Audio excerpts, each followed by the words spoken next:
สบายดีมาพบกันเสียงเคยกับต้มยุคหินเจ้าพ่อประวัติศาสตร์และในคลิปวิดีโอนี้ก็จะพาทุกคนไปรู้จักกับประวัติความเป็นมาของพระเจ้าไสยเสถาซึ่งเรื่องราวจะเป็นแนวใดนั้นก็อย่าลืมฝากกดติดตามหรือกดปุ่มซับสไครบ์พร้อมกับกดกระดิ่งด้านข้างด้านลุ่มวิดีโอนี้เลยพระบาทสมเด็จพระเจ้าไสยเสถาธิราชประสูติปีมะเมียเดือนเจียง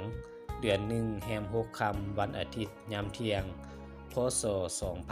2077หรือคศ1534ที่นครเสียงทอง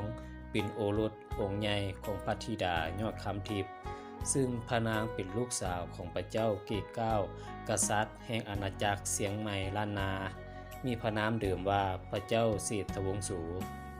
ในปีพศ2091หรือคศ1548เมื่ออายุได้12ปีที่อภิเษกขึ้นเป็นเจ้ากษัตริย์ลำดับที่12ของราชวงศ์มังลายมีพระนามว่าพระเจ้าไสยเสถาธิราชบรมมหากษัตริย์ล้านนาปีพศ2093หรือคศ1550พระองค์ได้ขึ้นเป็นเจ้ากษัตริย์ลำดับที่39ของราชวงศ์เสียงทองล้านสร้างมีพระนามว่าสมเด็จพระไทยภูธรบวรไสยเสถาไตรบูวนาถาธิบัตรศรีสัตนาคณาหุตวิสุทธิราชาบดีจักรพรรดิภูมินทร์นลินทศาธิราชในปีพศ2103หรือคศ1563พระองค์ทรงได้ย้ายราชธานี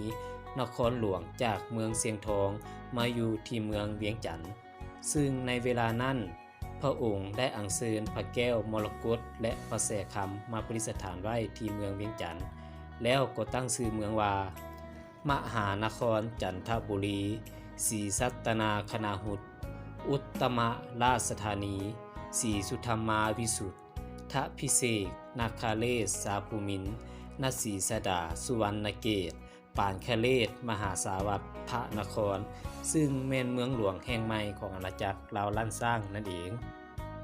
ในเวลานั้นพระองค์ได้นำพระสร้างหอพระแก้วมรกตและพระธาตุเจดีย์โลกจุฬามณีมหาสัตนาเจดีย์หรือว่าองค์พระธาตุหลวงซึ่งมีความหมายว่าพระธาตุแก้วดวงประเสริฐหรือว่ายอดบึงของโลกซึ่งเป็นมิ่งบ้านขวัญเมืองของประชาชนลาวในปัจจุบัน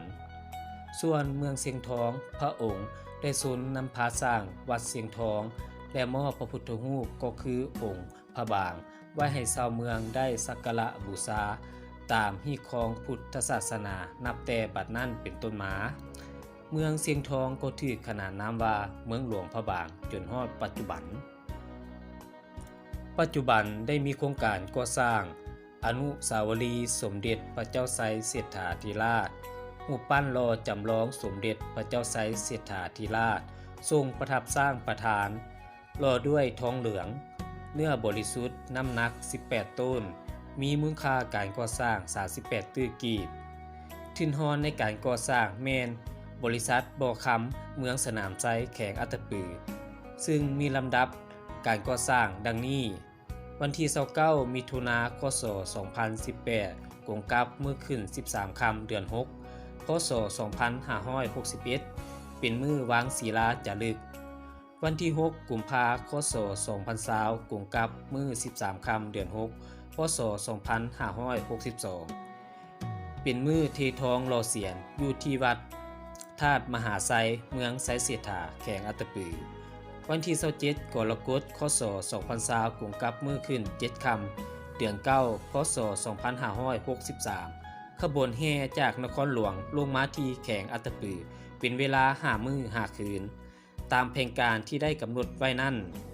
แม้นวันที่28พฤศจิกายนคศ2020กงกับมื้อขึ้น13ค่ำเดือนเจียงเดือน1พศ